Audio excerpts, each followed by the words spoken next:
नमस्कार, अमर उजाला.com पर आपका स्वागत है। आपके साथ मैं हूं आदर्श झा। खबरों के खिलाड़ी हम आपके साथ लेकर आते हैं, आपके सामने लेकर आते हैं लगातार उन खबरों को लेकर जो देश में हलचल पैदा कर रही हैं। उन खबरों के मायने क्या है, उसके पीछे की कहानी क्या है, उसके ज़रिए हम आपको बताते हैं। लेकिन देखिए, सत्ता के संग्राम का रथ इस वक्त पहुंचा हुआ है राजस्थान की राजधानी जयपुर में, जहां पर इस वक्त हम मौजूद हैं अमर जवान ज्योति पर, और जानेंगे यहां से तमाम वरिष्ठ पत्रकारों के साथ कि राजस्थान के मन में आखिर चल क्या रहा है। क्या राज बदलने वाला है या रिवाज बदलने वाला है? क्योंकि ये सवाल है जो जनता के मन में भी है और नेताओं के मन में भी, चाहे वो कांग्रेस के नेता हों, चाहे बीजेपी के नेता हों। कोशिशें अपनी अपनी ज़रूर उनकी जारी हैं, लेकिन मन में सवाल बना हुआ है कि आखिर ऊंट किस करवट बैठने वाला है, चुनाव के बाद नतीजे क्या आने वाले हैं। और वही समझने की कोशिश हम करेंगे। हमारे साथ तमाम खास मेहमान इस वक्त मौजूद हैं, आप देख सकते हैं। और हम मौजूद हैं, हमारे बिल्कुल सामने विधानसभा भी है, और इसलिए हम विधानसभा के सामने मौजूद हैं ताकि इनके मन में भी हम जान सकें, जो लोग राजस्थान की राजनीति को बहुत करीब से जानते हैं, कि आखिर होने क्या वाला है राजस्थान में। जो हवा बह रही है उसके क्या मायने हैं, किसका पलड़ा भारी दिख रहा है या कौन कहीं कमज़ोर दिख रहा है, ये सब कुछ समझने की कोशिश करेंगे। और इसके लिए हमारे साथ नारायण भरीता जी जुड़ गए हैं, वरिष्ठ पत्रकार हैं। प्रकाश भंडारी जी मौजूद हैं हमारे साथ, आप भी वरिष्ठ पत्रकार हैं। अविनाश कल्ला जी हमें कुछ देर में ज्वाइन करेंगे। इसके अलावा सत्येंद्र शुक्ला जी हमारे साथ हैं, वरिष्ठ पत्रकार, और अभिषेक तिवारी जी हमारे साथ वरिष्ठ पत्रकार इस वक्त मौजूद हैं। और इन सब से हम बात करेंगे और जानने की कोशिश करेंगे। सर, सबसे पहला सवाल मेरा है, अभी राजस्थान के कई ज़िलों में मैं घूम कर आया, मुझे एक कन्फ्यूजन लग रहा है अलग अलग हिस्सों में या अलग अलग बेल्ट्स में, कि समझ में नहीं आ रहा दोनों ही पार्टियों के बीच लड़ाई किस तरीके से चल रही है। आप लोग कैसे देख रहे हैं, क्योंकि यहाँ की पॉलिटिक्स को आप लोगों से बेहतर कोई नहीं जानता। सर, मैं आपको 2018 में ले जाना चाहूँगा। 2018 के अंदर यहाँ भाजपा का राज था, और जुलाई अगस्त के महीने के अंदर ये सुगबुगाहट शुरू हो गई थी कि रानी का राज जाने वाला है। रानी का राज जाने वाला है कहने का मतलब ये था कि लोगों के मन में, मानस में कहीं ना कहीं ये हो गया कि ये राज करने योग्य नहीं है, और ये 5 वर्ष के अंदर जो इन्होंने ख्याति प्राप्त की है वो एक भ्रष्ट राज्य चलाने की थी। और जब जनमानस में इस तरह की बात आती है तो आपको सोचना पड़ जाता है कि ये जनमानस की आवाज़ है कि किसी व्यक्तिगत आदमी की आवाज़ है। लेकिन जैसे जुलाई, अगस्त और सितंबर तक ये बात बहुत प्रबल, और अक्टूबर के अंदर तो ये लग ही गया कि भाजपा का राज राजस्थान से जाने वाला है। नवंबर आते आते तो करीब बिल्कुल पक्का ही हो गया था कि जाने वाला है। हालांकि इस बात पर मैं भाजपा के जो कार्यकर्ता हैं उनकी दाद देता हूँ। मैं उनको ये पता था कि सरकार का हमारा राज जा रहा है। उसके बाद उन्होंने बहुत ज़बरदस्त कोशिश करी, और उस कोशिश का ही नतीजा ये था कि कांग्रेस 100 पार नहीं कर पाई, और भाजपा जिसकी 40-50 की उम्मीद थी सदस्य जीतने की, वो 73 तक पहुंच गई। तो भाजपा के अंदर एक रेजिलेंट ज़बरदस्त होता है, वो कर्मठ उसका जो कार्यकर्ता है वो करता है। उसके पास उसके अंदर के अंदर एक ऊर्जा चलती थी। वो ये देखता है कि मेरी पार्टी है। ऐसा कांग्रेस में नहीं है। कांग्रेस में ऐसे ऊर्जावान कार्यकर्ता नहीं है जो भाजपा के। सर, दूसरी बात तो कमिटमेंट का जो लेवल है, जो मादा है, वो आम जो भाजपा का जो कार्यकर्ता है उसको जो लोग ज़्यादा आदमी, देखिए भाजपा के अंदर भी 2 वर्ग है, एक भाजपा का कार्यकर्ता, एक आरएसएस का कार्यकर्ता। जब वो कार्यकर्ता बहुत ही सक्रिय होता है और अपनी पार्टी के लिए काम करता तो ये कहते हैं कि आरएसएस का आदमी है। ये बड़ी दुविधा है, जबकि वो बेचारा सिर्फ पार्टी के कार्य। आज की जो स्थिति है वो हम ये नहीं कह सकते कि कांग्रेस जो है बहुत पिछड़ी हुई है।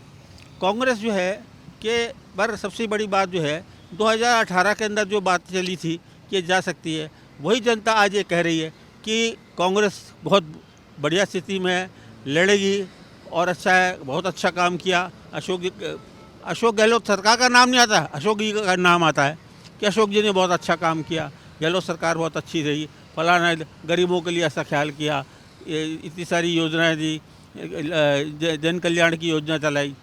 लेकिन सबसे बड़ी बात है, इन सब के बावजूद कांग्रेस के पास हिंदुत्व का जो भाजपा का कार्ड है उसका कोई जवाब नहीं।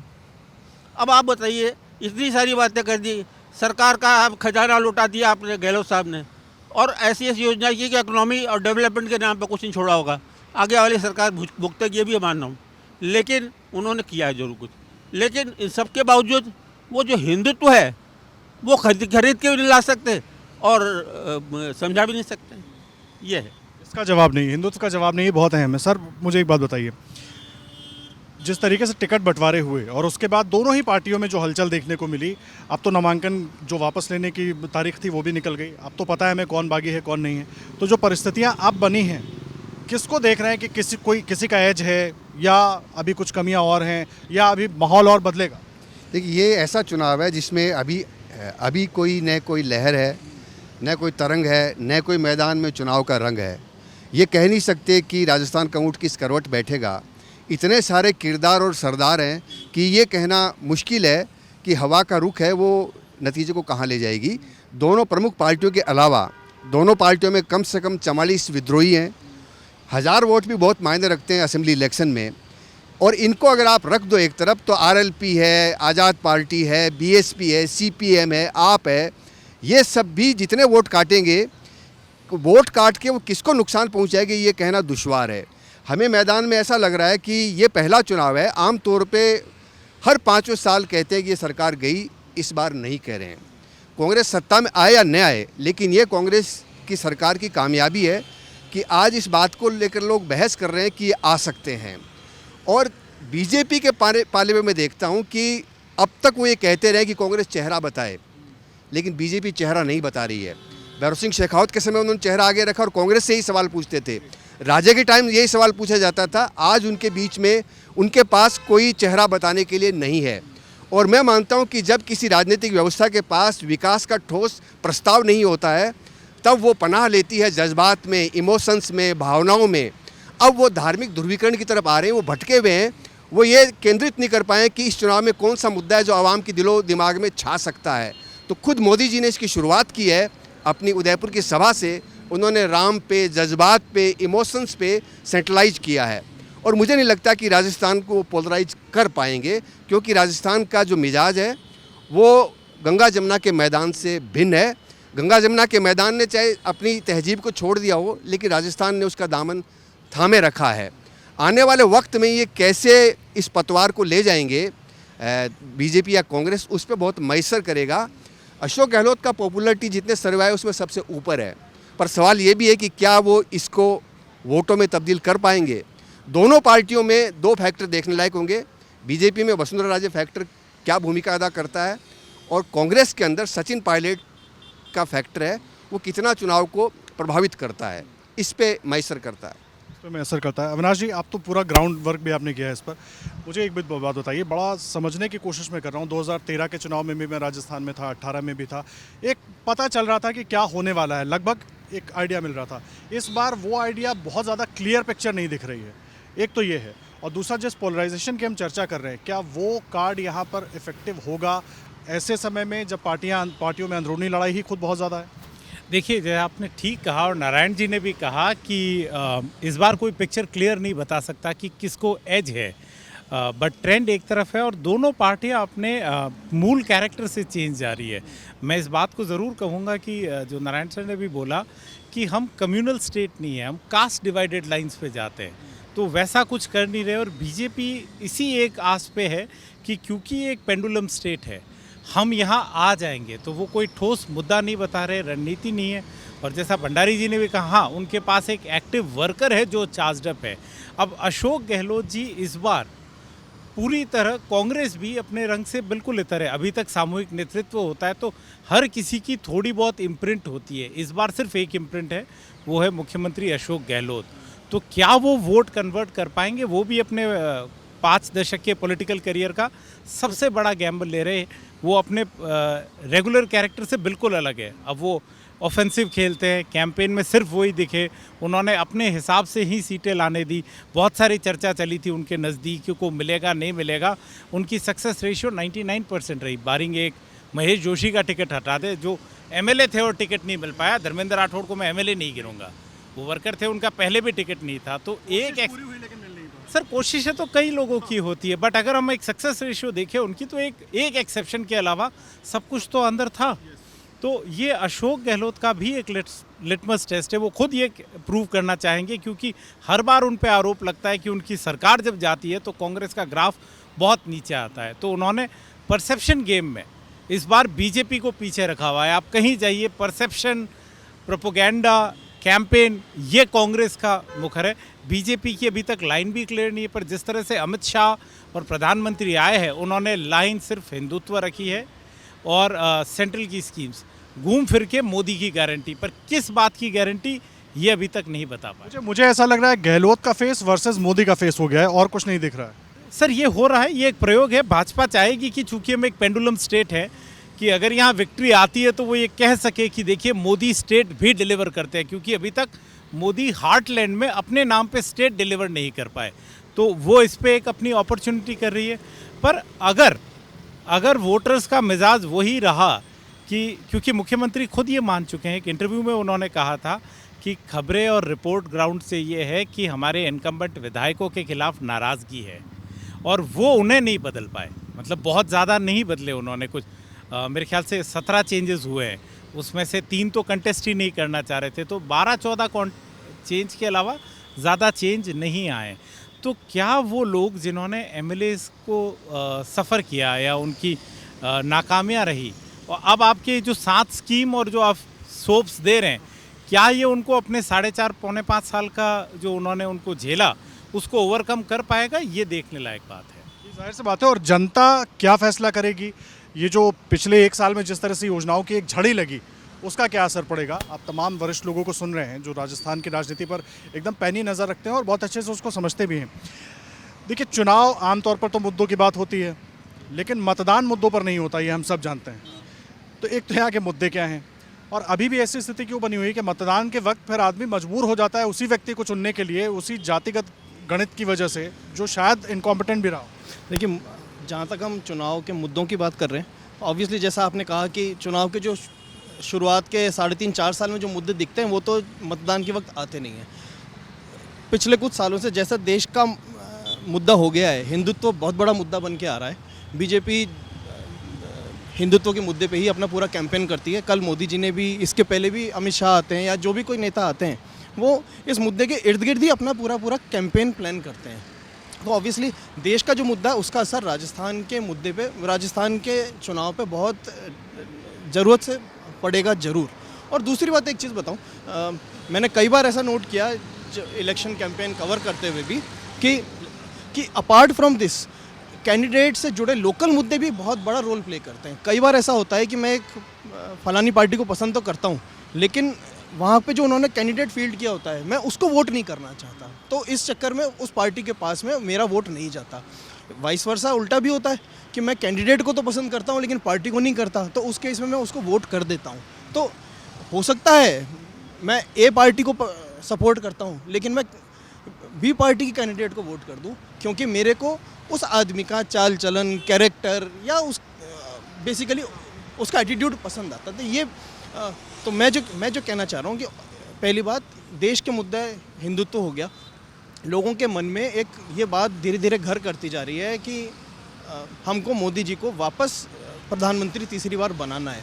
लोगों के बीच से अब वो डिफरेंस ख़त्म होता जा रहा है कि ये लोकसभा का चुनाव नहीं है, ये विधानसभा का चुनाव है। लोग उस, और आप बीजेपी के कैंपेन में भी देखें कि मोदी जी राजस्थान विधानसभा के चुनाव में भी प्रचार वगैरह में बहुत ज़्यादा हाईलाइटेड है। जैसा मेरे सीनियर्स ने बताया है ना, सबने यही कहा कि यहाँ पे कोई लीडरशिप की लाइन तो बीजेपी ने अभी तक डिक्लेयर करी नहीं है, सब कुछ मोदी के इर्द गिर्द ही घूम रहा है। जब मोदी के इर्द गिर्द घूमता है तो उनसे जुड़े मुद्दे है ना, उनसे जुड़े मुद्दे भी प्रमुख हो जाते हैं, जिसमें राम मंदिर का मुद्दा हो गया। मैं बेसिकली यही कहना चाह रहा हूँ कि ये जो इमोशनल भावनात्मक इश्यूज़ है ना, बीजेपी इनके इर्द गिर्द प्ले करती है और यही डोमिनेंटली लोगों के दिमाग में आते हैं। कांग्रेस के पास इसका काउंटर इनकी योजनाएं हैं। अशोक गहलोत साहब की एक बहुत अच्छी छवि है, गवर्नेंस की अच्छी छवि है। इन्होंने 5 साल, यही 5 साल नहीं, इसके पहले जब ये सीएम बने तब इनकी योजनाएं बहुत बढ़िया इफ़ेक्टिवली लोगों तक पहुंची। ये बात और है कि ये पिछला चुनाव हार गए थे, लेकिन वो योजनाएं कंटिन्यू हुई। आज भी आप पूरे देश में किसी से पूछो कि भाई मूव दवा मतलब अशोक गहलोत, तो उसका असर डेफिनेटली इसके ऊपर है। तो मैं ऐसा कहता हूँ कि राजस्थान में इस वक्त एक तो हिंदुत्व का मुद्दा है और दूसरा वेलफेयर स्कीम्स का इशू है।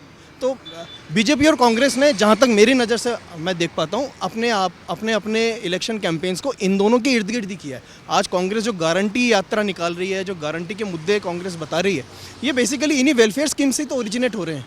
बीजेपी के पास में ऐसा कुछ नहीं। आप लोग देखेंगे जब बीजेपी के बड़े लीडर्स आते हैं तो वो अपनी भाषणों में अपनी खुद की स्कीम्स का भी बहुत ज़्यादा प्रचार नहीं करते हैं। प्रधानमंत्री को मैंने बहुत कम जगह पे आयुष्मान भारत की बात करते देखा, क्योंकि राजस्थान में चिरंजीवी है जो 25 लाख दे रही है, तो है ना।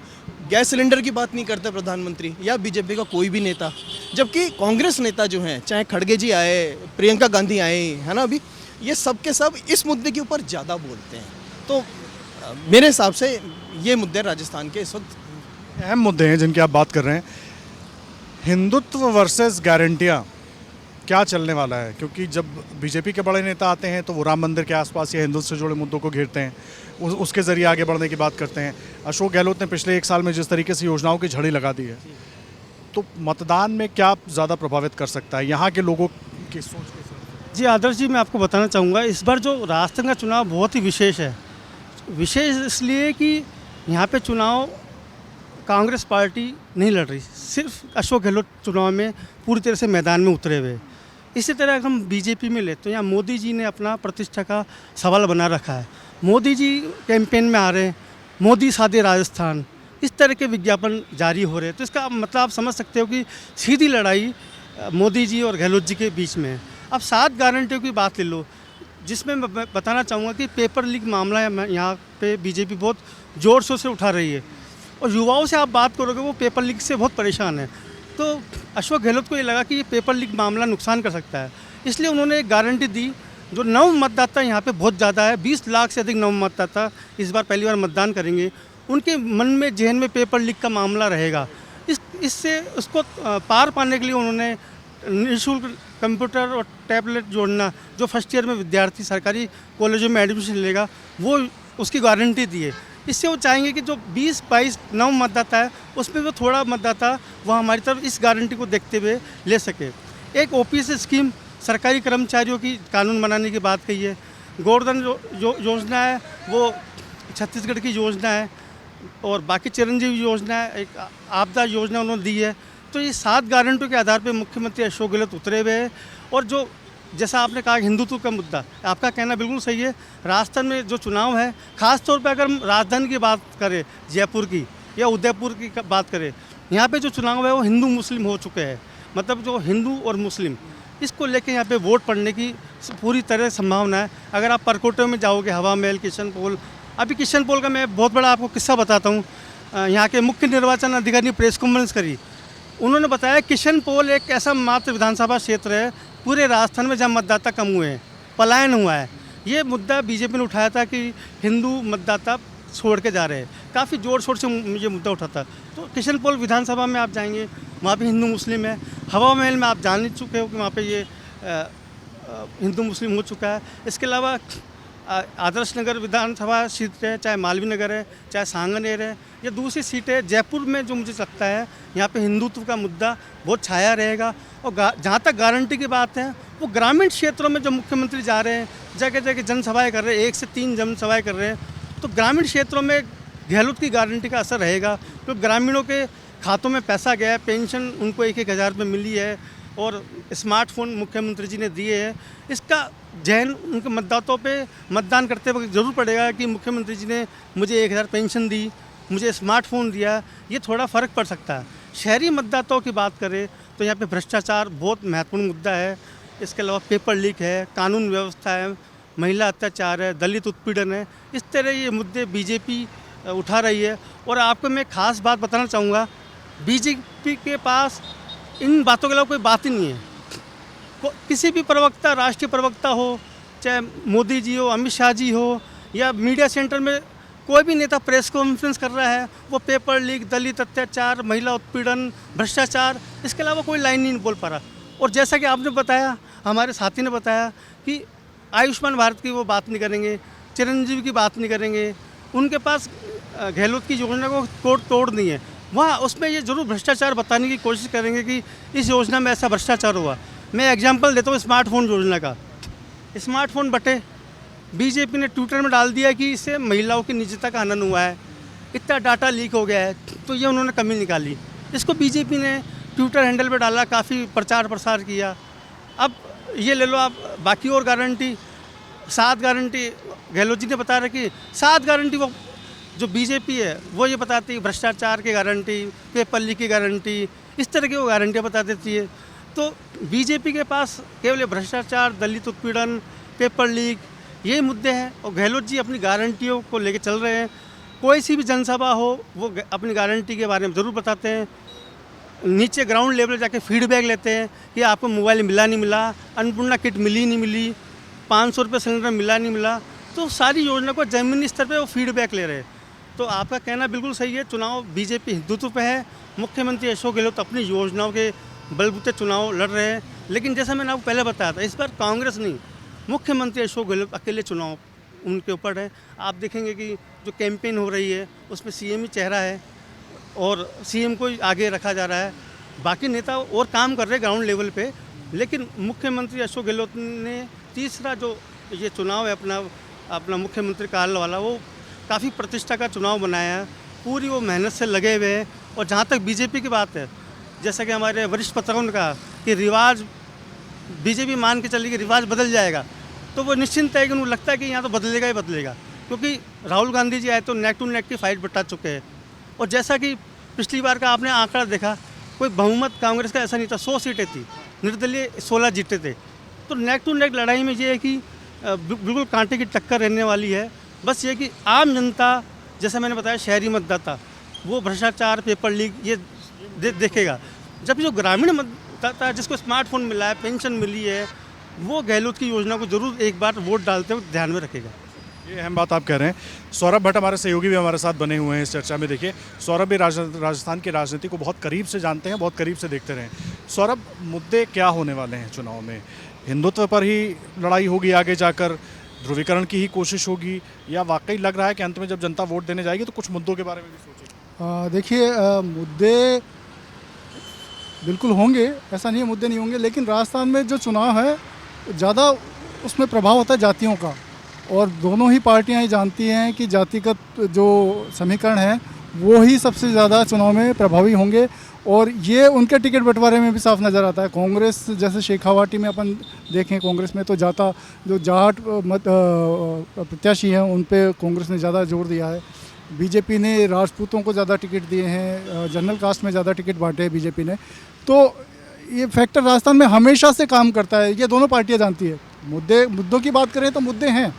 अशोक गहलोत 5 साल तक लगातार योजनाओं के भरोसे चलते आए हैं, और बराबर वो बोलते भी आ रहे हैं कि भाई मैंने जो दिया है देता देता मैं थकूंगा नहीं, आप लेते लेते थक जाओगे। और अशोक गहलोत को लेकर हमें पूरे 5 साल ब्रांडिंग हुई है कांग्रेस की तरफ से कि भाई अशोक गहलोत की कोई एंटी इनकम्बेंसी नहीं है, विधायकों की एंटी इनकम्बेंसी हो सकती है। अशोक गहलोत ने बहुत अच्छा काम किया है, कर्मचारियों के लिए योजनाएं दी है, जो सोशल सिक्योरिटी पेंशन है, हेल्थ सेक्टर में जो काम किया है, नो डाउट स्कीम्स में बहुत बड़े बड़े स्कीम्स लेके आई है सरकार, लेकिन इसके बावजूद मुद्दे अपनी जगह पर कायम है। बीजेपी जानती है उनको किस तरीके से बनाना है। पेपर लीक का मुद्दा जो है, बीजेपी लगातार उस पर ईडी के भी एक्शन हुए हैं, बीजेपी के सांसद भी इस मुद्दे को लगातार उठा रहे हैं, और कांग्रेस इस मुद्दे को लेकर बैकफुट पर ज़रूर है कि भाई पेपर लीक का मुद्दा है। वो दूसरे राज्यों को कंपैरिजन दे रही है कि हरियाणा में भी पेपर लीक हुए हैं और यूपी में पेपर लीक हुए हैं, लेकिन जब चुनाव की बारी आती है तो जनता जब वोट करेगी तो अपने स्टेट की स्थिति देखकर वोट करेगी। और 80 लाख बच्चे जब पेपर में अपीयर हुए हैं और वो अगर इस चीज़ से प्रभावित है, तो कांग्रेस के लिए निश्चित रूप से ये चिंता की बात होगी कि पेपर लीक राजस्थान के लिए बड़ा मुद्दा बनने जा रहा है। बीजेपी ने इस मुद्दे को पकड़ते हुए जो बेरोजगारी आंदोलन चलाने वाले उपेंद्र यादव थे उनको अपना प्रत्याशी भी बना दिया। तो इससे ये संकेत मिलता है कि बीजेपी चुनाव को किस दिशा में लेके जाना चाह रही है। दूसरी तरफ बीजेपी ने भगवाधारियों को भी उतारा है, तो बीजेपी ये भी जानती है कि धार्मिक ध्रुवीकरण जो है उसका कार्ड हमेशा चलता है, तो वो ये भी कोशिश कर रही है कि किसी तरीके से पोलराइजेशन हो जाए। जैसे सुबह सांगानेर में बात हो रही थी, तो सांगानेर में कांग्रेस के जो डोर टू डोर कैंपेन करने वाले थे वो लोग कह रहे थे कि जहाँ पे जाते हैं हिंदू की बात करते हैं। बीजेपी के वोटर। तो ये बीजेपी इस कार्ड को भी प्ले कर रही है। निश्चित रूप से बीजेपी को पता है कि ये चीज़ काम करेगी। बीजेपी इसलिए करती है कि उसको पता है कि इमोशनली कनेक्ट हो जाता है जल्दी से। अब मोदी आ रहे हैं, राम मंदिर का मुद्दा छेड़ के जा रहे हैं, तो नेचुरली राजस्थान की जो ज़्यादा आबादी है वो ग्रामीण आबादी है, और इन चीज़ों सेंटिमेंट्स जो हैं राजस्थान में बहुत जल्दी पकड़ती है पब्लिक। तो इसलिए बीजेपी ऐसे मुद्दे लेके आ रही है जो पब्लिक को सेंटिमेंटिकली टच करेंगे। सेंटिमेंट को टच करके चुनाव निकालने की कोशिश होगी। सर, एक बड़ा अहम बात है, मैं कई जगह घूम कर आया, मैं बहुत आपसे समझना चाहूँगा। मुद्दों पर बात होती रहती है, चुनाव से पहले, चुनाव के बीच में भी मुद्दों पर बात होती रहती है, लेकिन वाकई चुनाव मुद्दों पर होते हैं या जातिगत गणित जो है उसके हिसाब से चुनाव होते हैं? क्योंकि टिकट तो वैसे ही बढ़ते हैं और अंत में कई बार जीत भी हम ऐसे ही देखते हैं। कुछ ऐसे भी मुझे मिले प्रत्याशी, मतलब उनके क्षेत्र में मैं गया जहाँ लोगों ने कहा कि ये नकारा है, लेकिन कभी पगड़ी उतार कर रख देगा समाज के सामने तो हमें वोट देना पड़ेगा। देखिए, राजस्थान के अंदर जो स्थिति है, ना तो मुद्दों को गौड़ किया जा सकता है और ना जातिगत जो समीकरण उनको गौड़ किया जातिगत तो मुझे लगता है पूरे भारत में नहीं किया जा सकता, लेकिन राजस्थान के अंदर जो कुछ उसका रूप अलग रूप है। उसका ये है कि जैसे राजस्थान के अंदर जो एक ट्रेडिशन रहा है, वो जो है शुरू के अंदर आज़ादी के फ़ौरन बाद तक, जब पहली बार 1952 चुनाव हुए तो पूरा जाट वर्ग जो है, जो कृषक वर्ग कहलाता है, वो कांग्रेस के साथ था। और उस वक्त ये बहुत लंबा समय था। ये भैरव सिंह शेखावत का करिश्मा ही था कि जाट वर्ग, जो कृषक वर्ग माना जाता है, उसको वो पहले भाजपा में लेकर के आए, और वहाँ से जो शुरू हुआ तो उनको भी ये लगा कि ऑल्टरनेटिव हमें कांग्रेस ही सब कुछ नहीं दे सकती, हमें भाजपा भी कुछ दे सकती। तो जातिगत समीकरण का एक थोड़ा सा बिखराव मेरे समझ वहाँ से शुरू हुआ था। और दूसरी जातियाँ जो अनुसूचित जातियाँ हैं, वो तो स्वतंत्र पार्टी यहाँ रही हुई राजाओं की पार्टी थी, उसमें भी उनको ज़रूरत पड़ती थी, तो कहीं से लेकर जो आदमी थोड़ा सा लोकप्रिय होता था समाज में, उनको जाकर टिकट दे दी थी, और यहाँ पर महारानी का अच्छा प्रभाव था तो जीत जाते थे। तो जातिगत जो समीकरण है उसे नकारा नहीं जा सकता। अब सवाल है ये मुद्दे की बात। अब मुद्दे की बात अगर आप कहें तो इतने जन कल्याणकारी योजनाओं के बाद, मतलब एक किसी भी राज्य के लोगों को ऋणी होना चाहिए अशोक गहलोत का कि उन्होंने हमको इतना सब कुछ दे दिया, उसके बाद भी अगर वोट ना दे तो उनकी मर्जी। तो उसका मतलब ये मुद्दा जो है वो गायब हो गया। अब सिर्फ जातिगत चल रहा है, या लोग जो स्थानीय कोई मुद्दे होंगे या कोई स्थानीय उम्मीदवार होंगे उसके प्रति उनका स्नेह होगा, इसमें से चिंता रहे। लेकिन राज्य के हित में और कांग्रेस के हित में या देश के हित में सोच करके आदमी वोट देता हो, थोड़ा सा कम लगता है। क्योंकि ये एक ऐसा है, मैं समझता हूँ कि जो डेवलपमेंट ओरिएंटेड पार्टीज़ हैं उनके लिए ये आपके बार का जो चुनाव है, तो लोग हमेशा कहते थे अरे विकास करा तो क्या हुआ, वोट नहीं मिलते विकास करने। अब ये एक कॉन्स्टिट्यूंसी का विकास नहीं किया, अशोक गहलोत ने पूरे राज्य का विकास किया और गरीबों के घर को भरा है। जो खाली था घर, मतलब छप्पर फटा हुआ है, चूने की दीवार भी नहीं है, जहाँ मिट्टी की दीवार थी, उन सब के अंदर समृद्धि का एक थोड़ा सा कुछ फैला, कुछ कि तुम भी समृद्ध हो सकते हो और तुम भी आराम से ज़िंदगी बसर कर दो, और सरकार ये करके दिखाई। इन सब के बावजूद अगर फिर भी उनका वोट नहीं पड़ा कांग्रेस के पक्ष में तो दुर्भाग्य मानता। दुर्भाग्य होगा, ये अहम बात आप करें। सर, इस वक्त अगर बीजेपी में देखें तो मुख्यमंत्रियों के दावेदारों की भरमार नज़र आ रही है। कांग्रेस में देखें 25 सितंबर की घटना के बाद वहाँ पर भी एक खींचतान बनी रही। अब इन सब के बीच जनता जब चुनने जाएगी, और क्या कांग्रेस पार्टी खुद भी, अशोक गहलोत खुद भी उनको प्रोजेक्ट करके चुनाव तो लड़ा जा रहा है, वो उतना ही प्रभावी तरीके से जनता के बीच पहुंच पा रहे हैं या कन्फ्यूजन उधर भी है?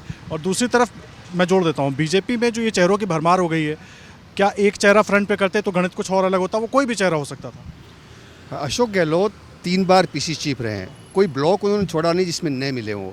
और उन्होंने कांग्रेस की ताकत अगर राजस्थान में है तो जो वो प्रदेश अध्यक्ष थे उन्होंने ब्लॉक वाइज बहुत छोटे छोटे लोगों को जोड़ा था। जुलाया, मोची, कुमावत, खाती, खटीक, सैनी, लुहार, दर्जी, इन सबको आज कांग्रेस की वो धरोहर है। चेहरा पहले कभी इस तरह प्रसारित नहीं किया कांग्रेस ने, इस बार किया है बीजेपी को देखते हुए।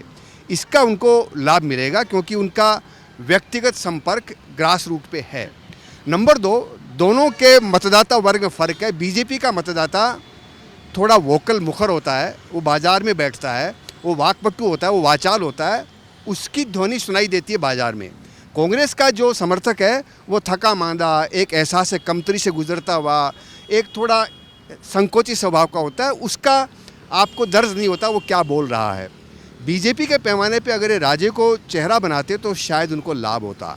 दूसरा खतरा मैं इस चुनाव में देख रहा हूँ कि एक राजनीतिक पार्टी का भारत जैसे मुल्क में प्रमुख काम है कि वो राजनीतिक नेतृत्व को तैयार करे। भारतीय जनता पार्टी ने 2014 से अपने अपने नेताओं की बुत को तोड़ने का काम किया है। जब आपके पास नेता नहीं होंगे तो आप खलास हो जाएंगे। जो जिस प्रोसेस प्रक्रिया से मोदी जी दिल्ली तक पहुँचे वही अधिकार वसुंधरा राजे को है कि वो भी पीएम तक पहुँचे, लेकिन आपने पूरे भारत में जो गैर राजनीतिक पृष्ठभूमि के लोग हैं उनको आपने मंचों पर बिठाया है, उनकी कीमत पे जो आपके ग्रास रूट वर्कर है। इसका नुकसान भारतीय जनता पार्टी को होगा और ये लोकतंत्र का भी नुकसान होगा, क्योंकि आपके पास नेता नहीं होंगे तो आपकी राजनीतिक पार्टी फलीभूत नहीं होगी। कास्ट एक बड़ा फैक्टर है। अशोक गहलोत ने बाय डिज़ाइन या जिस भी मकसद से इस बार इतने बोर्ड बनाए हैं, वर्गों के नाम पे बनाए, लेकिन वो जाति को संबोधित है। जातिवाद का एक प्रमुख जो सकारात्मक मैं तत्व देखता हूँ वो ये है कि एक मकाम पे वो हिंदुत्व की बयार को रोकती है। आदमी हिंदुत्व की दुनिया में दाखिल होते ही पूछता है कि मेरी जाति कहाँ है। वो अब पूछने लगा है कि मेरी जाति कहाँ है। अशोक गहलोत ने जाति को वर्ग तक ले जाने की चेष्टा की है कि जाट एक जाति है लेकिन किसान एक वर्ग है। तो इस तरह उन्होंने रूपांतरित करने का प्रयास किया जाति को कि वो एक वर्ग में तब्दील हो सके। कितना तब्दील होगा ये चुनाव तय करेगा, लेकिन वो गोलबंद हो रहे हैं। छोटी छोटी जातियां जिनका कभी कोई जबान नहीं थी, उनके पास कोई मंच और मकाम नहीं था, उनके बोर्ड बनाए हैं, तो वो उस दायरे में सोचने लगे हिंदुत्व से हट के। इसलिए बीजेपी फिर से राम मंदिर को केंद्रीय भूमिका में लाना चाह रही है कि इसकी फसल काट के वो इसको वोटों में तब्दील कर सके। अब मतदाता पे निर्भर करता है कि वो किस की तकदीर में अच्छे शब्द लिखेगा। ये हम बात आप करें। अविनाश जी, एक चीज़ मैं समझना चाहूँगा। एक तरफ कहा यह जा रहा है कि बीजेपी के पास इस बार, क्योंकि वो विपक्ष में थे, उस तरह के मुद्दे हैं नहीं, तो पेपर लीक पर ज़्यादा बोल रहे हैं या हिंदुत्व की बात कर रहे हैं या ध्रुवीकरण की बात हो रही है। कांग्रेस के पास, अशोक गहलोत के पास गारंटियों की एक लंबी लिस्ट है। इसको मैं सेग्रीगेट करने की कोशिश करूं, अगर शहरी वोटर के लिए क्या ज़्यादा प्रभावी चीज़ होगी और जो रूरल वोटर्स हैं उन पर किस चीज़ का ज़्यादा असर पड़ रहा है, क्योंकि गारंटियां मुझे लगती हैं गांव के लोगों तक ज़्यादा और उनके लिए ज़्यादा इंपॉर्टेंट हो जाती हैं, और शहर में भ्रष्टाचार हो गया, तमाम दूसरी तरह की। देखिए, जो कांग्रेस का कोर वोट बैंक भी है वो रूरल पॉपुलेशन है। जैसे सर ने कहा वो मुखर नहीं होता, तो उन्होंने अपनी कोर कॉन्स्टिट्यूंसी को एड्रेस करने की कोशिश की है और अच्छा प्रयास किया है। गैस सिलेंडर उनका बहुत पॉपुलर है। इस पूरे कार्यकाल में चिरंजीवी एक ऐसी योजना है जिसका किसी के पास कोई जवाब नहीं है। That is the biggest strength of Ashok Gehlot, that he is delivered. बाकी सारे फ्रंट्स पे हाँ, भ्रष्टाचार, रोजगार, वो बाकी मुद्दे पर वो उनका कोर वोट बैंक नहीं है। उन्होंने किसान था, उनको एड्रेस करने के लिए वो अभी उन्होंने वो गोबर योजना भी कर दी कि अगर आपका हम गोबर भी खरीद लेंगे, हम महिला को 10,000 रुपये देंगे। तो योजनाएं अच्छी हैं, पर क्या वो उसको एग्जीक्यूट करके अपने नाम पे वोट ला पाएंगे, ये उनके लिए सबसे बड़ा प्रश्न है। अगर उनके नाम और उनको सोच करके अगर व्यक्ति वोट कर रहा है तब तो अशोक गहलोत को एडवांटेज है। और अगर फिर से वही परिपाटी रही कि नहीं साहब हमारे एमएलए ने तो ये किया, हम एमएलए वाली हालत पे चुनाव देखेंगे, तो कांग्रेस के लिए चैलेंज रहेगा।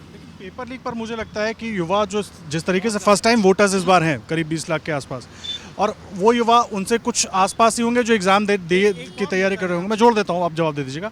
तो नाराज़गी उनमें होगी और उनके आसपास के लोगों में भी होगी। ये अब राजनीति जो होती रहे, लेकिन पेपर लीक हुआ तो उसकी नाराज़गी तो युवाओं में होगी। बिल्कुल, पेपर लीक एक नाराज़गी है युवाओं में। और एक युवाओं की एक और चीज़ है जो कोई मंच पे नहीं आती, कि हम पिछले 3 दशकों में जो भी हमारी सरकारें रही हो, हम हमारे युवा को सरकारी नौकरी से आगे सोचने का सपना ही नहीं दे पाए। ये राजस्थान की पॉलिटिकल क्लास का कंबाइंड फेलियर है कि ना हमारे यहाँ उद्योग की इतनी अपॉर्चुनिटीज़ हैं, ना कुछ है। बस हम वाद विवाद करते कि उसने मेरी रिफाइनरी रोक दी, वो कहता है इसने मेरा प्रोजेक्ट रोक दिया, किया किसी ने कुछ भी नहीं। तो हमारा युवा इस मामले में बहुत त्रसित है। आप गांव में जाइए तो उनको चैलेंज होता है, मैं शहर तक नहीं आ पाया। शहर वाला कहता है अपने आप को दूसरे मेट्रोज से कंपेयर कर रहा है। तो हाँ, युवा वर्ग की एक नाराज़गी तो है, और पेपर लीक एक रियलिटी है। आप इस पर खाली जांच बिठाई, वो बिठाई, और जो आपने कॉस्मेटिक उपाय किए हैं उससे कुछ निकला नहीं धरातल पे। तो वो क्या वो गुस्सा भी वोट में तब्दील होगा, वो एक देखने वाली बात है। देखने वाली बात है। और जो बात आपने कही सरकारी नौकरी के आगे नहीं देख रहे हैं, ये मुझे ज़्यादातर जगहों पर युवाओं ने ये कहा है कि सरकारी नौकरियां सीमित हैं, लेकिन वो और कोई साधन नहीं। एक उदाहरण देखिए, हमारे यहाँ अभी 3-4 महीने पहले की बात है, नारायण मूर्ति की एक फ़ोटो आई थी। जब टेन्योर एंड हो रहा है तब हम देख रहे हैं कि एक कर्टसी मीट में नारायण मूर्ति किसी कार्यक्रम में आए थे, वो मुख्यमंत्री से मिलने गए।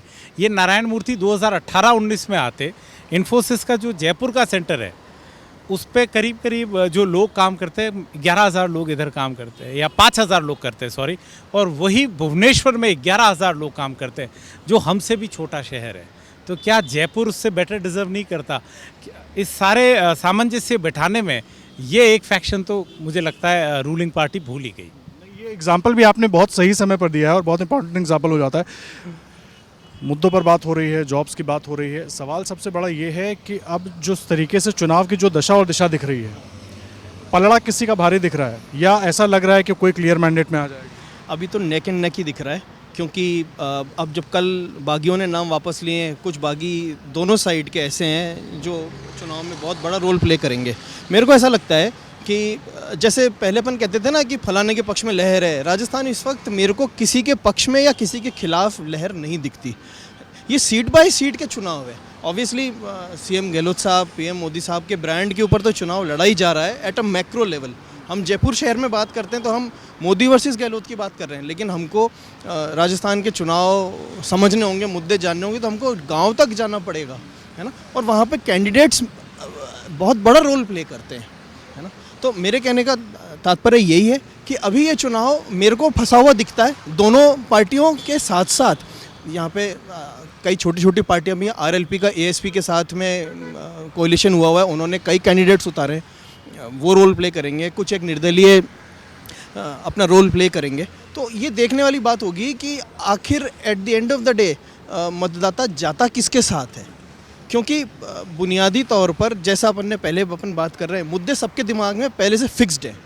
5 साल नहीं, मेरे को तो सालों से आइडिया है कि भाई मैं तो इस विचारधारा का आदमी हूँ। अब अशोक गहलोत साहब की योजनाएं मेरे को फ़ायदा दे रही हैं तो शायद मेरा मन बदल जाए, है ना। तो मुद्दे तो ऑलमोस्ट लोगों के दिमाग में पहले से डिसाइडेड हैं, है ना। अब ये सीट वाइज कॉम्बिनेशन क्या बनेंगे, ये उसी दिन पता लगेगा जिस दिन रिजल्ट आएगा। ये बहुत अहम बात आप करें। एक तो बागी, दोनों ही पार्टियों के बागी, और दूसरा निर्दलीय, क्योंकि जितने बड़ी संख्या में लोग उतरे हैं चुनाव के लिए, ये क्या खेल बिगाड़ेंगे? या अगली विधानसभा के जब नतीजे आएंगे तो हम बागियों की बड़ी संख्या देखने दिखेगी हमें, ऐसा हो सकता है? जी, मैं आपको बताना चाहूँगा, ये एक आम चर्चा रहती राजस्थान में कि कोई ख़ास तौर पे मुख्यमंत्री अशोक गहलोत के लिए वो चाहते ही नहीं कि प्रचंड बहुमत लाए। वो चाहते कि 90-95 सीटें आए, बागी ज़्यादा आए, मैं सरकार बना लूँ। यही चर्चा बीजेपी के नेताओं के लिए रहती है।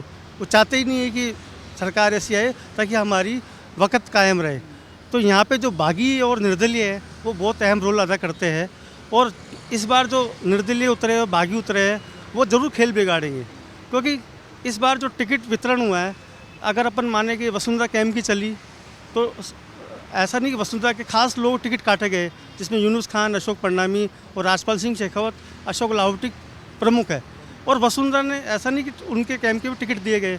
अगर अपन अशोक गहलोत के कैंप की बात करें तो उनके भी खास लोग टिकट कटे, महेश जोशी और धर्मेंद्र राठौर को टिकट नहीं मिला, राजीव राठौर को टिकट नहीं मिला, कई लोग टिकट नहीं मिले। तो दोनों पार्टियों में टिकट वितरण को लेकर काफ़ी घमासान मचा है। और जो बागी जो बीच में खड़े हुए, कल जो मेन बागी तो बैठ गए, अभी जो ताल ठोक रहे हैं वो अपने जातिगत समीकरण के आधार पर ठोक रहे हैं। और इसके अलावा उनके वहाँ पे पुराना वोटों का जो अंतर रहा, मार्जिन रहा हार जीत का, उसके आधार पर चुनाव लड़ रहे हैं कि हमारा हार का अंतर कम रहा था, हमें वो मिलना चाहिए। एक जो महत्वपूर्ण बात रह गई है डिस्कशन में, बहुजन समाज पार्टी, 6 विधायक उनके आए थे, वो पार्टी चेंज करके वापस आए थे। तो बीएसपी भी इस बार मजबूत पार्टी है। अगर हम आम आदमी पार्टी की बात करें उसमें दम नज़र नहीं आ रहा, क्योंकि वो पार्टी ईडी इससे घिरी हुई है। आरएलपी की बात करें उसमें 3 उनके विधायक रहे हैं, वो खुद ताल ठोक रहे हैं। हनुमान बेनीवाल जी, उन्होंने अपने भाई को टिकट नहीं दिया है। इसके अलावा जेजेपी भी यहाँ पे उतरी है मैदान में, जो हरियाणा में बीजेपी के साथ गठबंधन है, वो अपनी उपस्थिति दर्ज कराने के लिए उतरी है। अभी टिकट अब ये 2-3 पार्टियों पर रहेगा कि जेजेपी और आम आदमी पार्टी कितने चुनाव अपना खाता खोल पाती नहीं खोल पाती। और एक आरएलडी से सुभाष गर्ग को वापस टिकट मिल गया भरतपुर शहर से, वो अपनी जीत सोच रहे कि निश्चित रूप से कि मैं जीत सकता हूँ, क्योंकि वो कांग्रेस ने उनके खाते में सीट दी है। और आपका जो सवाल था कि बागी निर्दलीय, दोनों पार्टियों के प्रमुख नेताओं की इच्छा है जो कि ज़्यादा प्रचंड बहुमत नहीं मिले, और जो हमारे बागी निर्दलीय जिनको हमने उतारा है वो जीत जाए तो हम दबाव बना सकेंगे, चाहे कांग्रेस हालाकमान हो, चाहे भाजपा का केंद्रीय नेतृत्व हो, कि मेरे साथ इतने बागी निर्दलीय है, मुझे सरकार बनाने में या मुझे सीएम पद दिया जाए या मुझे ये बनाया जाए, तो ये ज़रूर महत्वपूर्ण भूमिका निभाएंगे। क्योंकि आपने देख लिया गहलोत सरकार का पिछला कार्यकाल 5 साल का निर्दलीयों के भरोसे हो रहे, क्योंकि पायलट जी तो चले गए थे माने सर, लेकिन बागियों ने, निर्दलीयों ने उनकी सरकार बचाई, उनको उन्होंने उपकृत भी किया, इस बार कांग्रेस से उनको टिकट भी दिलाए। तो आप ये मान के चलिए कि इनकी मन की इच्छा यही रहती है कि हमारी वैसी सरकार आ जाए कि हम बागी और निर्दलीय के बारे सारे हम सरकार बना ले और आला कमान पर दबाव डाल सकें। ये बहुत अहम बात आप कह रहे हैं, क्योंकि ऐसा कई बार होते हुए हम लोगों ने देखा भी है। एक कौन सा मुद्दा है सौरभ जो सबसे ज़्यादा प्रभावित कर रहा है राजस्थान के चुनावों को, या अभी उस पर थोड़ा और गर्मी बढ़नी बाकी? निश्चित रूप से बागी जो है इस बार वो सबसे ज़्यादा चुनाव प्रभावित करेंगे। इस तादाद में बागी राजस्थान में पहले कभी भी खड़े नहीं है। करीब 80 सीटें ऐसी है इस बार राजस्थान में जहां पर 3 से 4 लोगों के बीच में मुकाबला है, और वो सीरियस कैंडिडेट हैं। इसमें भाजपा के बागी हैं, कांग्रेस के बागी है, और क्षेत्रीय पार्टियां जो हैं आरएलपी जिनका स्ट्रॉन्ग होल्ड है वो है, बीएसपी है जो सीटें लेके जाती है हर बार। और ये पार्टियां जो है ये समीकरण बिगाड़ने के लिए माहिर हैं, और ये निश्चित रूप से प्रभावित करेंगी इन चुनावों को। बीजेपी कांग्रेस ने काफ़ी कोशिशें की कि उनके जो बागी हों बैठ जाएं, लेकिन इस बार नहीं बैठे। और ये मान के चलिए जैसे पिछली बार 13 निर्दलीय जीत के आए थे, तो इस बार ये संख्या 20 से 22 तक कम से कम जा सकती है, और ये राजस्थान का चुनाव फंसेगा इस बगावत में। जो तीसरा मोर्चा है इसमें राजस्थान का चुनाव इस बार निश्चित रूप से फंसता हुआ नज़र आ रहा है। ये बात आप कह रहे हैं, चुनाव फंसता हुआ नज़र आ रहा है। सर, एक आखिरी प्रतिक्रिया आप लोगों की बहुत छोटी छोटी से मुझे चाहिए। एक इशू जो इस चुनाव को प्रभावित कर रहा है, वो चाहे किसी के भी पक्ष में जा रहा हो, क्या मुद्दे हैं? मुद्दा एक जो भी आपको लग रहा है। देखिए, एक बहुत बड़ा मुद्दा मैं आपको बताना चाहूँगा, वो ये है कि 4 राज्यों में चुनाव हो रहे हैं। पूरा देश एक बात को देख रहा है, वो इस राजस्थान का जो चुनाव है उसमें मुख्यमंत्री अशोक गहलोत बनाम मोदी, ये आप पहली बार देखेंगे। और वर्षों पहले की बात कर रहा हूँ, जब दक्षिण के अंदर एमजी रामचंद्रन और उसके बाद जयललिता राज करते थे, तो वो जब आवाज़ उठाते थे तो वो सीधा इंदिरा गांधी या राजीव गांधी के खिलाफ बोलते थे। तो लोग बोलते थे it is MG Ramachandran versus Indira Gandhi, फिर बोलते थे it is Jayalalithaa versus Indira Gandhi, Jayalalithaa versus Rajiv Gandhi. पहली बार उत्तर भारत में एक मुख्यमंत्री बनाम मोदी हुआ, प्रधानमंत्री के खिलाफ उत्तर भारत में पहली बार किसी राज्य से कोई बात जमकर पूरे मुस्तैदी से, पूरी मजबूती से उठी है। वो ये है कि राजस्थान का चुनाव अकेले जो है अशोक गहलोत अपने बूते पे लड़ा रहे हैं, पार्टी को सरकार भी चला रहे हैं और संगठन भी चला रहे हैं। एक तो सबसे बड़ी बात ये मुद्दा है, और ये आम आदमी के जहन में है। तो ये जब बात करते हैं, जब वो मोदी की सुनते हैं तो उसका फ़ौरन जवाब आता है टीवी में, सोशल मीडिया वगैरह। तो अशोक जी ने क्या जवाब दिया? अशोक जी ने क्या जवाब? उनके पास जवाब भी होता है। मोदी आते हैं, लांछन लगाए जाते हैं, और दुनिया भर का लांछन कुछ सही भी होंगे, ये नहीं कहता, लेकिन उनके हर लांछन का जवाब जो अशोक गहलोत के में दम है उस वजह से दे पाते हैं। एक तो ये है। तो ये मुद्दा सबसे बड़ी बात है कि प्रधानमंत्री से टक्कर लेने वाला एक ही मुख्यमंत्री है। ये अहम मुद्दा है। जिस तरीके से बीजेपी या पीएम मोदी का प्रोजेक्शन यहाँ विधानसभा चुनाव में हो रहा है, खास करके हम देख रहे हैं राजस्थान में कुछ ज़्यादा ही वो दिखाई दे रहा है। मोदी की गारंटी, मोदी की योजना, क्या यहाँ से ये प्रोजेक्शन 2024 के चुनाव के लिए भी है? और एक संदेश ये कि अगर विधानसभा में झटका भी लगता है तो लोकसभा वो हमें चाहिए। ये चुनाव बहुत निर्णायक होंगे, मोदी के लिए भी, देश के लिए भी और कांग्रेस पार्टी के लिए भी। कहावत है कि those who win there narrative win.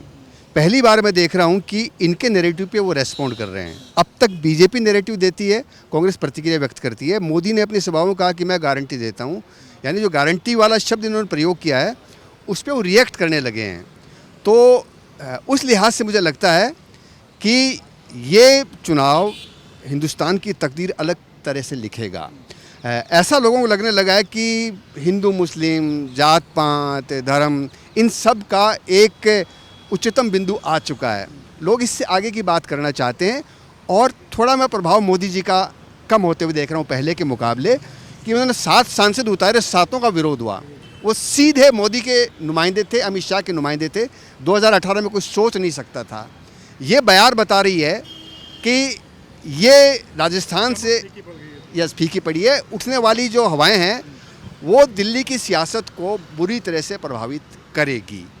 और अगर बीजेपी जीतती भी है तो उनको याद रहेगा कि उनके उपकरण वही थे, लेकिन राजस्थान के रण में वो जीत के भी मात खा गए, क्योंकि उनको इतने समझौते करने पड़े हैं जो पहले मुमकिन नहीं था दिल्ली की सल्तनत के लिए, कि यहाँ आकर के वो उनको झुकना पड़ा है, कई चीज़ों पे समझौता करना पड़ा है। ये उनके व्यक्तित्व के अनुरूप नहीं है। जो अब तक उन्होंने वहन किया है उसके खिलाफ मैं देख रहा हूँ चित्रित होता हुआ। ये हम बात आप कह रहे हैं सर, और जाहिर सी बात है बीजेपी को भी इस पर गंभीरता से सोचना होगा। बस मैं इतना समझना चाह रहा हूँ, अभी 13-14 दिन बचे हैं चुनाव में, 25 को वोटिंग होनी है। उसके पहले क्या कोई भी लग रहा है कि मैंडेट किसी एक की तरफ जा रहा है, या कन्फ्यूजन जस का तस बना है? और अगर बदलेगा तो क्या थोड़े दिनों के बाद कुछ बदलाव, अब जिस तरीके से धुआंधार रैलियां और भाषणबाजी शुरू हुई है, कुछ बदलाव हो सकता है? देखिए बदलाव, देखिए सेंटिमेंट्स में बदलाव होगा, बिकॉज अभी तक जैसा नारायण जी ने कहा कि कांग्रेस नैरेटिव सेट करता आई है और बीजेपी उसको फॉलो कर रही है। अभी तक बीजेपी ने कोई राजस्थान में बड़ा प्रचार या चेहरा नहीं उतरा। पोस्ट दिवाली उन्होंने 2-3 रैलियाँ करी, पर 15 के बाद जब प्रचार थम जाएगा मध्य प्रदेश में, तो वो 8 से 9 दिन बीजेपी धुआंधार प्रचार करेगी और अपनी पूरी ताकत झोंक देगी एक स्टेट जिसमें कि अभी तक लग रहा है कि उनके आने की संभावना है। बिकॉज जिस तरह के ट्रेंड हम सुन रहे हैं, छत्तीसगढ़ और मध्य प्रदेश में उनकी हालत इतनी स्ट्रांग नहीं दिख रही, और यहाँ सारे कुछ होने के बावजूद भी उनको आप गेम से आउट नहीं कह सकते। ये सारी अच्छी बात है कि मुख्यमंत्री ने ये किया है, वो किया है, स्कीम्स हमेशा पहले भी रही है। इस बार उनका प्रोपोगेंडा अच्छा रहा है, प्रचार अच्छा रहा है। प्रचार गेम में बीजेपी थोड़ी पिछड़ी है, पर क्या वो अपनी कोर वोट बैंक पे, अपने ध्रुवीकरण पे अपने कोर वोट बैंक को साथ ला पाएगी? क्योंकि बहुत गौर करने वाली बात है, पिछली बार दोनों में सिर्फ 0.5% का डिफरेंस था, तो कोई बहुत बड़ी कंफर्टेबल विक्ट्री पे कांग्रेस नहीं बैठी थी पिछली बार। तो बीजेपी ने ऐसी कोई बहुत ज़्यादा गलतियाँ नहीं करी, और जो उन्होंने चेंजेस किए उन्होंने चेंज भी किए, और उनको जहाँ एडजस्ट करना था वहाँ एडजस्ट भी किया। तो इसका फ़ायदा उनको मिलेगा। देखिए अहम बात है, आप सबको सुन रहे थे, सारे वरिष्ठ पत्रकार जो राजस्थान की राजनीति पर पूरी तरीके से नज़र रखते हैं। मुद्दे क्या हैं, मुद्दों का असर क्या होगा, उस पर भी बात हुई, क्या नतीजे हो सकते हैं। लेकिन हाँ, लड़ाई में दोनों ही दल नज़र आ रहे हैं, कोई एक तरफा लड़ाई नहीं दिख रही है। दावे भले ही दोनों दल अपनी अपनी तरफ से करते रहें, लेकिन राजस्थान में लड़ाई बहुत रोचक होती जा रही है, और जैसे जैसे चुनाव की तारीख नज़दीक आएगी ये लड़ाई और रोचक बनेगी। इससे जुड़ा हर अपडेट आप तक पहुँचाते रहेंगे। फिलहाल खबरों के खिलाड़ी के इस स्पेशल एडिशन में हमारे साथ इतना ही। अगर आप ये वीडियो YouTube पर देख रहे हैं तो हमारे चैनल को सब्सक्राइब करें और बेल आइकन को दबाना ना भूलें। अगर आप Facebook पर ये वीडियो देख रहे हैं तो हमारे पेज को लाइक करें।